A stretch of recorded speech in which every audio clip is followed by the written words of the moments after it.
Welcome to the New Thinking for a New World podcast, where we explore the most pressing issues that are challenging and changing our societies. We are looking for new thinking and new solutions wherever we can find them. Listen as host Alan Stoga, the Talberg Foundation's chairman, challenges his guests for analysis, ideas and actions. Together, we can help make our world at least a bit better. The Middle East is going through a transformation as significant as any since lines were drawn on a map 100 years ago, creating new countries and new borders. In the past 2 years, peace treaties have been signed between 4 Arab countries and Israel.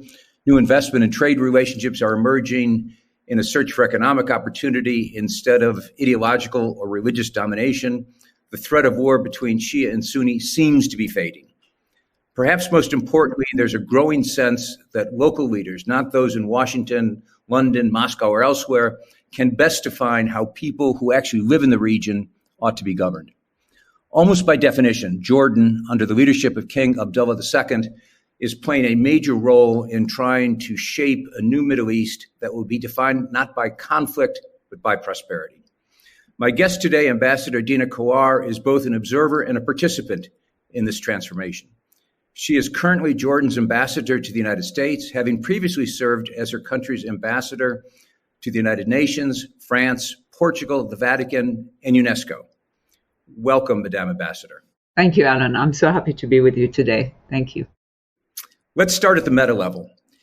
Do you think I'm exaggerating how profoundly the politics and the economics of the Middle East are in flux, or the positive potential of at least a lot of what's going on?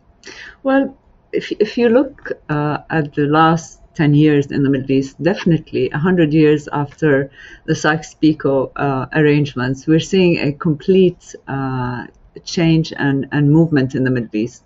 And definitely the major players, some of the major players, if you want, not all of them, have gone off the political regional politics because of the situation. So, we had, if you see, we had the Iraqi war, which has made a country so important like Iraq, is now, going inwards and trying to put itself back on its feet. And the process is a long one because it's an internal process. We have the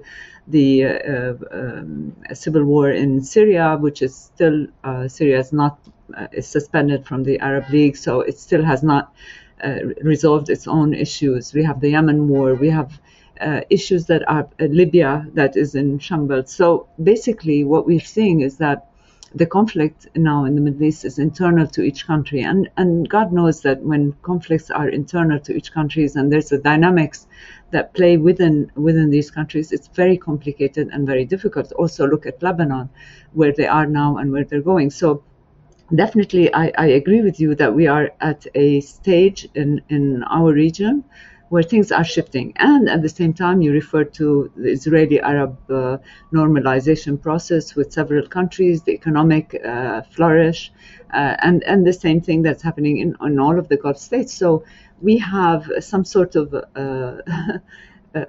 happening, if you want, that is going on in the Middle East that is formidable for the region.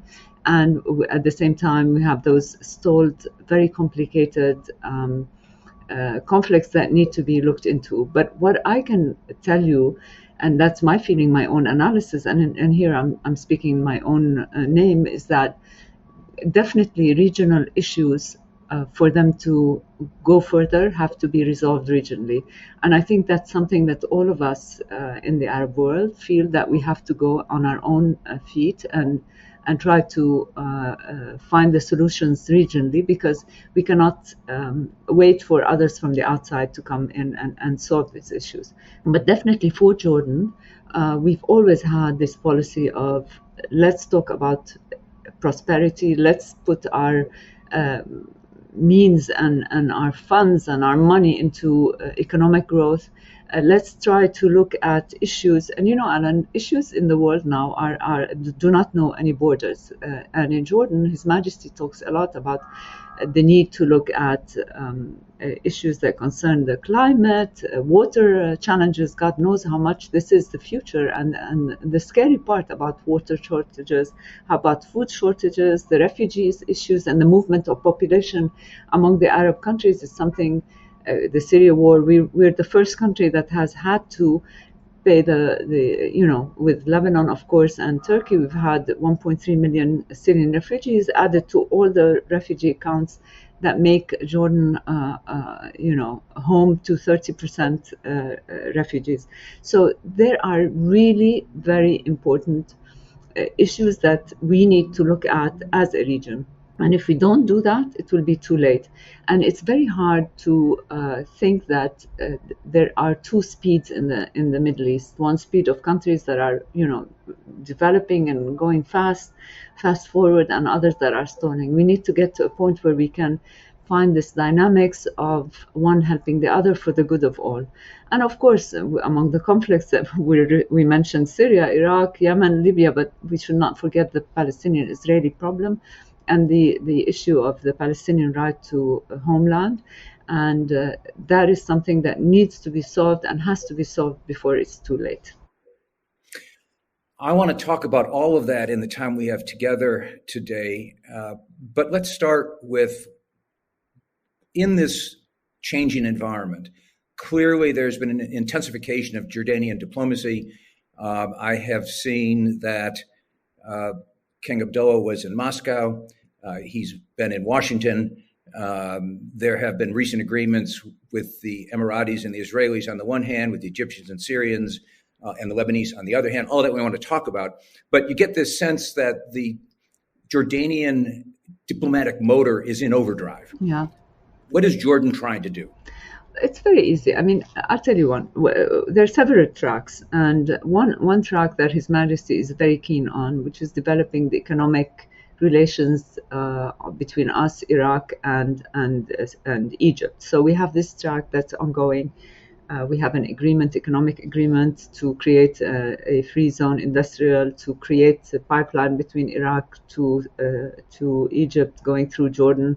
To do major projects. It is very important for us. Look, Alan, if you look at Jordan, in the last 10 years, we've been isolated, even in the last 20 years, because the Syria war has closed the borders with Syria, and we just had the refugee issue with all its complications. I'm happy to talk about it later. Iraq was our major economic partner, and when the war happened, we lost our major economic partner. With the West Bank, we managed recently to sign with the Israelis after many, many years to increase our exports to the West Bank. But this is a process. It needs time. The private sector needs to get involved. I mean, but there's this, well, we were in the middle, a little bit surrounded with no outposts, plus the refugees, plus the COVID, plus the economic, the economic flourishment is the private sector. The private sector, to get them in some place, they have to feel that they will gain. And that was a period when it's very complicated. So obviously these difficulties with the unemployment in Jordan, with the water shortages that we're worried about, we feel that we have to have a new outlook to the region. And so His Majesty wanted to work on this project between Iraq and Egypt and us. So we're doing that. And we're doing it very strongly. On another level, on Lebanon, there's a fear that something will happen to the country, to the sense where there'll be chaos. So His Majesty is always worried. In our diplomacy, we've helped he's tried to help the Lebanese army into getting them medication, food, staples, the things that make it live and alive. And of course, we're ready to send electricity. We're facilitating certain projects of gas transfer, if that goes, but it's from Egypt. So there's so many things that we're trying to help to keep Lebanon on its feet in waiting for some kind of resolution. On the normalization process, of course, we're part of it. We signed peace treaties after Egypt, so obviously ours that dates from a very long time. It has had its ups and downs, complications, because our geography dictates our policies, and the fact that the Palestinian-Israeli is in difficulty has poured into Jordanians. So on that, we are willing to participate to regional economic projects that work on electricity, on water, on other issues, so that the benefits of this normalization and the peace treaty that we have comes into fruition. But the only thing we're saying is that all of that is good, but we need to. It cannot replace the Israeli-Palestinian track and the right for Palestinians to have their homeland. Whatever we do economically in the region is not enough if we do not address that. To put that in context, Jordan signed its peace treaty with Israel in 1994 and has been a firm advocate for the Palestinians for decades. Yes. We have the Abraham Accords more recently, and certainly one of the major criticisms of those accords, fair or unfair, is that it left the Palestinians out of the conversation. You've already said a couple times that cannot be the case. But day-to-day diplomacy seems to be ignoring the Palestinians in the main. I can only speak for my country, because it wouldn't be right for me to speak for others. I can tell you, for Jordanians and for Jordan and for His Majesty and for the government, the Palestinian issue is at the heart of all our diplomacy. Don't forget that the relationship between Jordan and Palestinian is a strong one for many reasons. We're neighbors. We have a huge number of Palestinian refugees in Jordan.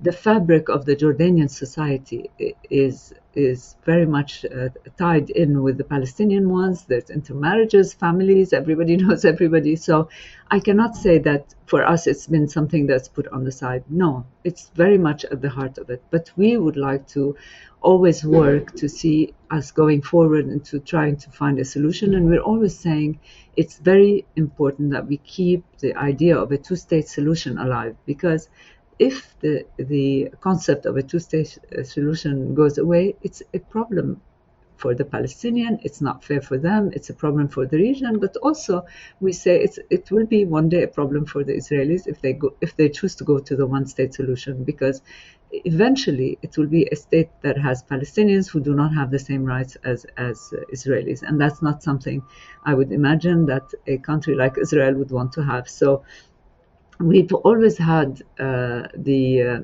wisdom of looking ahead and doing and conducting our policies with a vision ahead of us, even if the inconveniences of the present are upon us. So it's a very difficult situation for us at all moments, because this issue is for us important and part of our internal issues. It's an internal matter. So I cannot say that for us it's forgotten, and I don't think that it would be right to say that we can just sweep the issue of Palestinian rights under the carpet and say one day, we forgot it, it's fine, let's go on. It cannot. It will come back, and it will be an issue very soon. If you feel that the world lacks global leaders, please help support the Talberg Foundation programs. Individual donations are being accepted at talbergfoundation.org/donate. That's TALLBERG foundation.org/donate. You've already mentioned a couple of times the recent agreement that Jordan, Israel, and the Emirates have developed in the energy sector. As I understand it, an Emirati firm is going to build a solar power plant, green energy in Jordan, from which Israel will buy electricity, and in turn, Jordan will buy water, will get an increased water supply from Israel through a new desalination plant. It's one of those deals that has been floating around forever, that has an enormous commercial logic, but also an enormous political logic. But it only got done now. What is it in the air that allows this kind of win-win-win to happen today? But I hope that when First of all, it's an agreement that's going to be now negotiated. We signed the intention to go forward, but the negotiations are ongoing. Second of all, if something good happens, we shouldn't be upset and start to question why now, because we don't do the same when things that are more negative happening. But the whole idea is that for Jordan, the water shortage issue is a real national security issue. So we are working on many levels to make sure that this issue is solved. So we have this project that we're going to start to negotiate that will bring in some water. We've negotiated also with the Israelis to buy some water over the next few years. The details, are out there, and we are also working on building a conveyor system from the south, Red, to the Dead Sea to bring in water in order to feed in the Dead Sea, because the Dead Sea is losing a lot of its level of water every year. We say around 1 meter, which is catastrophic because we're losing the Dead Sea, and already it's in two pieces. And the danger of it lacking water is not only that, this is a source of water, of minerals. Economically, it's very important, but also the saltiness of the water will actually end up taking all the underground water because of the chemical reason that you know of. So we're doing this project, and we've been working on it for many years now, just because we needed to make sure that the water that comes from the Red Sea does not change the specificity of the water in the Dead Sea. So that's the third project that we're working on it. Now, is this a good thing that's happening? Yeah, it's very good. It's very important. But like I said, it's in the details. The negotiations are ongoing. And honestly, Jordan has been one of the countries that has worked a lot on making energy sector not just oil or gas dependent. We're working on solar, we're working on wind. When the Arab Spring started, Jordan had at that time all its gas important from Egypt, and the gas pipelines with Egypt broke down because it was attacked many times, and so there were gas interruptions. And of course, what is the most important thing for any country in terms of security? It's water and gas, energy and water, and food, the three things that matter. They're not even, we cannot discuss these issues.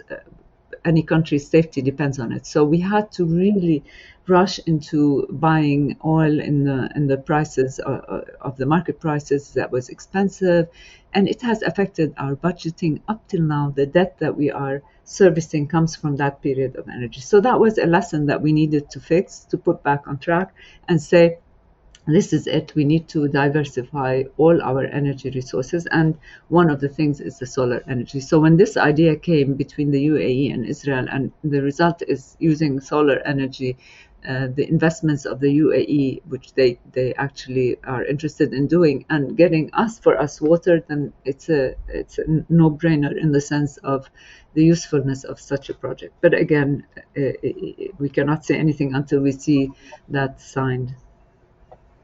Absolutely. And I mentioned it only because it is the sort of interstate connection that will make this region more healthy in the long run. Let's go to Syria, another neighbor. You have been the country that has, in a sense, been the most affected by the Syrian civil war. You already mentioned the massive number of refugees that you have housed and cared for since the war began. But we're nearer the end than the beginning. The civil war isn't quite over, but it's all but over. And as you just said, the issue is what happens next? Where does this go? Obviously, it left a huge humanitarian disaster in its wake.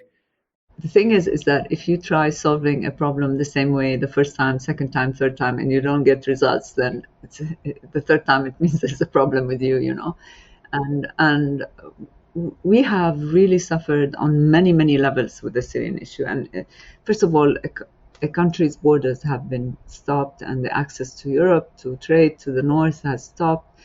and here I'm talking about the Jordanian perspective, but of course it goes without saying, and I say it before I continue my discussion, that the major issue about the Syrian civil war is the humanitarian loss, the dispersion of a whole population, the population movement within Syria, those who left to Europe. We saw the sagas a few summers ago when people were just throwing their kids in boats and sending them and God knows what, those who were on the foot. Anyway, all of that, of course, I don't need to say it because people know it. But as far as Jordan is concerned, we have lost a neighbor of the north. And not only that, the refugee issue has been, for us, the humanitarian part, people take us for granted, every time there's a humanitarian refugee part, let's go.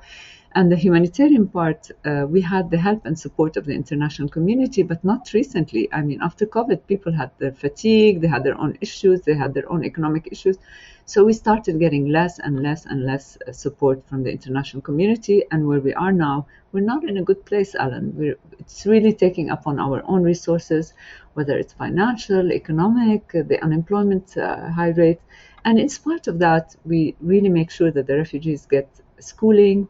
It does create a lot of stress on our schooling and education system, the health the same way, and even in employment, we managed to give employment possibilities for 200,000 plus refugees. Now, that we all know, but what people don't know is what also has been a stress on us, other than the refugee issues, which is keeping the border, the northern border with Syria, which is around 367 kilometers, safe. It has put a lot of stress on our military and our army. We have the issue of drug dealing between the northern countries coming to Jordan, whether using it as a vehicle to go elsewhere or whether capturing Jordan as a market for the youth with the Captagon and all the complications that comes on our government and our military and our security forces to stop this very innovative cartel of drugs. We also have terrorism and issues on our northern border. Okay, it's not in our country, but it's on our borders, and that we have to fight.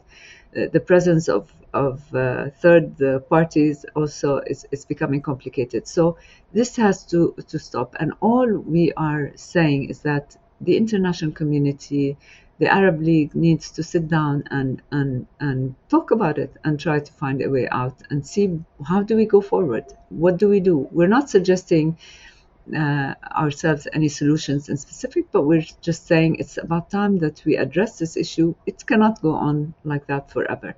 This is a country it's a huge country with a huge population that has suffered enormously, and we saw the results of all this immigration, whether being from Syria that went through Turkey or the Mediterranean, or whether the Afghanistan also into Europe. And we saw the movement. I mean, everybody's agreeing that the movements of the right wing and the nationalistic movement that has grown in Europe is also a result of this movement. I worked during my years at the UN into negotiating between countries some kind of reconciliation on the issue of refugees and migrations. Now, refugees was in the convention, but nobody were talking about migration.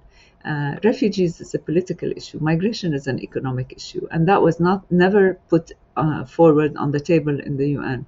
And the world is divided. You look at Latin America and Central America; they're more concerned about the migration because most people leave for economic livelihood. The same with Eastern Asia. The refugee issue is more Mediterranean and so on. And then you have the Africans. Let's not forget the boats that were going through the Mediterranean. These are real issues that need to be addressed on a global level. And so just to go back to the Syria, we say, and then what? And that's the reasonable thing. But maybe, when you're suffering and when you're feeling the consequences of something, you end up advocating a solution more than others. Maybe for others they don't feel it, but we definitely are in the front line, along with the countries in the bordering Syria. Well, it is the case. It is the case that the international community has a very tough time doing two things at once. And of course, since the collapse of Afghanistan, that's the refugee issue of the moment that is getting attention in terms of new monies, et cetera. But your point is well taken.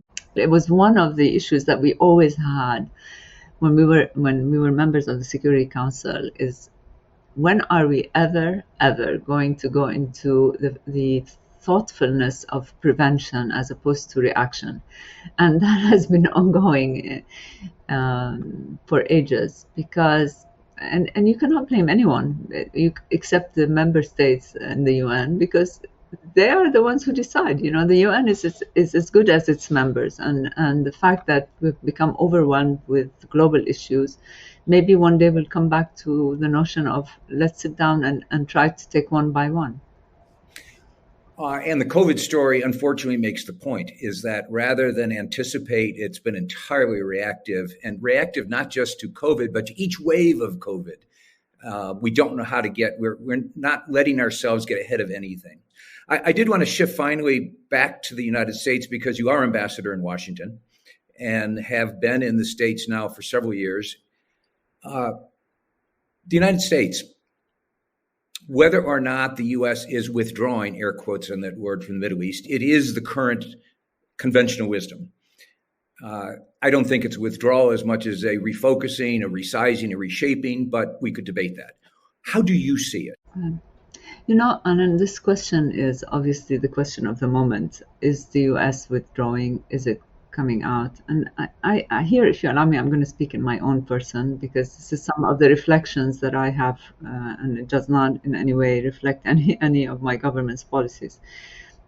Sometimes I keep thinking for families in the United States to send their kids far away and into wars and war zones. Maybe I can understand as a parent saying, what do we want with this, etc.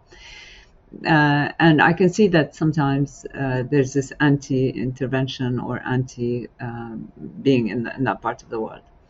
Having said that, I think the United States has found a system, most recently, whether in Iraq or Syria or Afghanistan, where they have, military advisors, military presence that overlook any situation, any country. And I think with time, this is happening. They're overlooking, wanting to make sure things, but they have to work with the local. And that's, in some way, it's a wise way to look at it. The second thing and that's why many people didn't understand Afghanistan, the fact that, the small number had to leave, and in return we saw what we saw. Now, the other thing that I would say is that no matter how much the United States would say that they want to disengage from the Middle East, it won't ever be 100%, because the Middle East is still a central issue, because the interests that they have, whether it's with Israel, the Iranian presence, the Gulf states, the oil, the energy, and the proximity to Europe, the trade. I mean, 1,000,001 reasons that would not allow it. I think what let's say the ideal situation would be is that, again, eventually the regional countries and the powers who are very capable they know the issues better than others. The Arab population, whether in the Gulf, the Middle East, or North Africa, have some of the most brilliant, educated youth. And we have a powerful force that is incredible. There's nothing missing, really, except the wisdom of sitting together and saying, let's tackle one thing and another. And maybe, but that's the optimistic part in me, and I don't know if that's foolish or not, but maybe the fact that the U.S. is disengaging or wanting to disengage might force us to come forward and take our own issues by our own hands and say, look, that's what we would like to do, and that's how we see our future.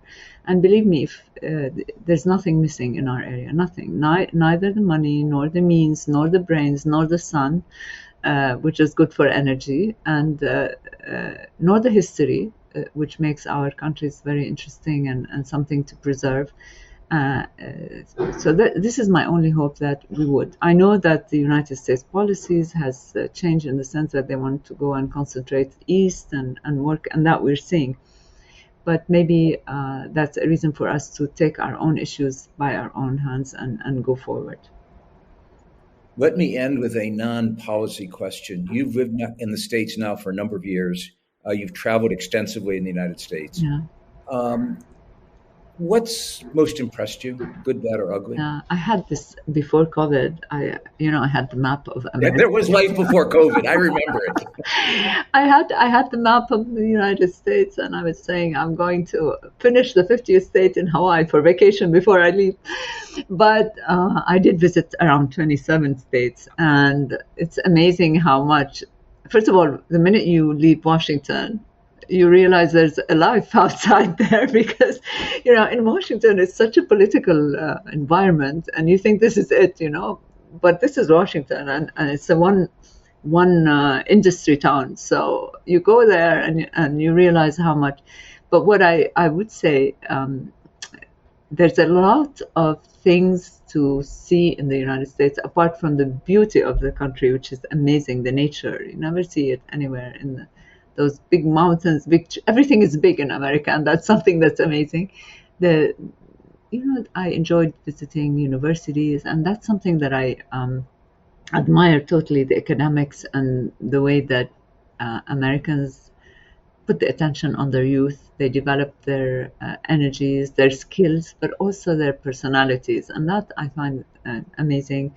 The dynamism in the work, that there's so many things we can learn from the United States, and that's something that has always impressed me during my visits. And the diversity also in America is amazing, between the South, the North, and only when you do visit all these states, you understand that some of the early days of the U.S., the American founders, are still lingering around these ideas of, the state has to stay out of everything. I understood more American history and where it is now only by visiting these states. So I hope that, this coming year would allow me to finish my other states and that I can, enjoy knowing more. Well, COVID is passing, inshallah. I hope you've got 23 states to go, so you better start traveling. That's a lot of travel. Well, I manage. I'm good at that. So yeah, I have that on mind. But thank you, Anand, for hosting me. This was really lovely. Thank you very much. I appreciated the conversation. Thank you for joining us. Please rate our show on Apple Podcast and subscribe. Meanwhile, you can find us on Facebook, Twitter, and Instagram. Or you can subscribe to our newsletter at talbergfoundation.org to learn more about our work. That's TALLBERG foundation.org. Thank you, and we'll be back again next week for another episode of Talberg's New Thinking for a New World. This podcast was brought to you through the generous support of SNF, the Stavros Niarchos Foundation.